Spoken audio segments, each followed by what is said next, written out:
लोकसभा के ज़िमनी इंतखाब के लिए समाजवादी पार्टी के मेंबर असेंबली और आज़म खान के फर्जंद अब्दुल्ला आज़म अपने हक़ रायदही का इस्तेमाल करने गवर्नमेंट रज़ा पीजी कॉलेज पर अपने पोलिंग बूथ पहुंचे।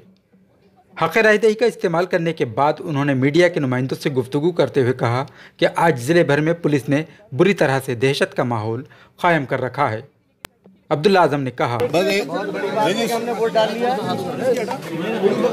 अक्सरियत पूरे जिले की ऐसी है जो वोट डाल ही नहीं पा रही, जो घर से निकल रही है तो मोटरसाइकिलों में सूजे घुसेड़ रही है पुलिस, रिक्शा के टायर काट रही है, लोगों को पोलिंग बूथ की लाइनों में मारा जा रहा है, मशीन्स बंद कर दी जा रही हैं ये कहकर के बूथ के बाहर से लौटा दिया जा रहा है कि साहब मशीन खराब हो गई, और 2.5 पौने 3 घंटे वोटिंग को बंद रखा जा रहा है।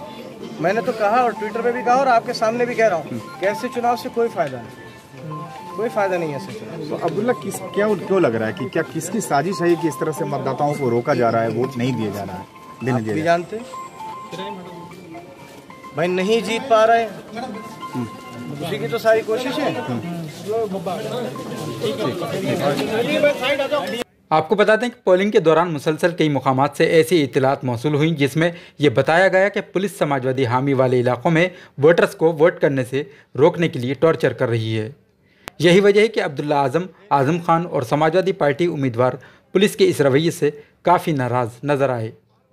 ईटीवी भारत के लिए रामपुर से अबुल कलाम।